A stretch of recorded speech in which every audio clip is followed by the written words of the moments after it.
অন্তর্বর্তী সরকারের আইন উপদেষ্টা আসিফ নজরুল জানালেন, বিগত সরকারের আমলে সংগঠিত গুম ও হত্যার নেপথ্যে কে ছিলেন।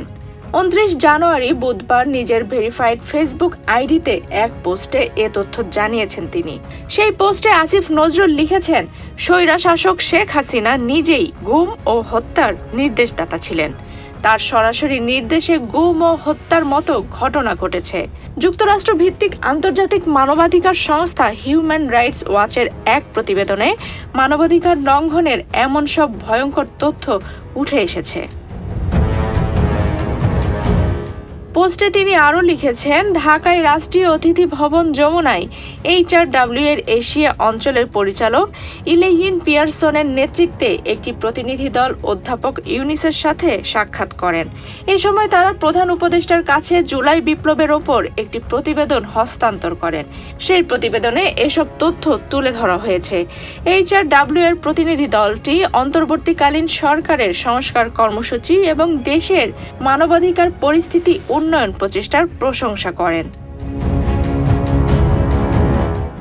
HRW এর এশিয়া প্রধান বলেন, আপনারা এখন পর্যন্ত যে অগ্রগতি করেছেন তাকে আমরা সাধুবাদ জানাই।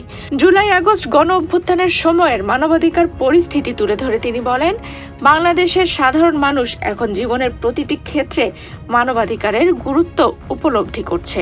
HRW র্যাব বিলুপ্তি করার সুপারিশ তুলে ধরে বলেছে, গুম ও হত্যার জন্য দায়ী কর্মকর্তাদের অপরাধের জন্য জবাবদিহিতার আওতায় আনা উচিত।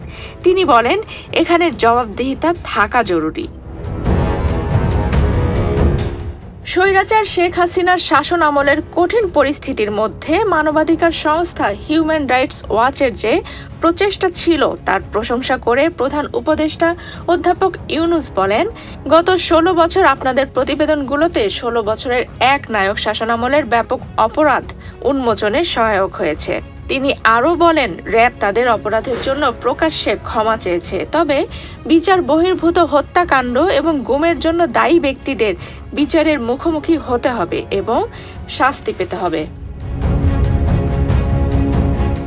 পিয়ারসন বলেন, 2009 থেকে 2024 সাল পর্যন্ত শেখ হাসিনার শাসন আমলে নিরাপত্তা বাহিনী রাজনৈতিকভাবে প্রভাবিত ছিল এবং তারা শাসক দলের ক্যাডারের মতোই আচরণ করত।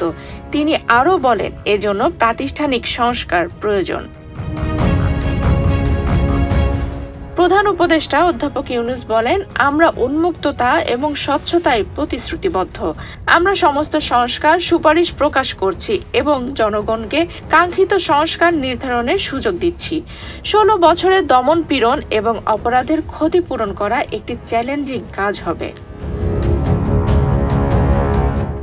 HRW প্রতিবেদনে উল্লেখ করা হয়েছে, গুমের সঙ্গে জড়িত কর্মকর্তারা হিউম্যান রাইটস ওয়াচকে জানিয়েছেন যে শেখ হাসিনা এবং সরকারের শীর্ষ কর্মকর্তারা নিখোঁজ হওয়ার বিষয়ে জানতেন এবং কিছু ক্ষেত্রে হাসিনা সরাসরি গুম ও হত্যার নির্দেশ দিয়েছিলেন।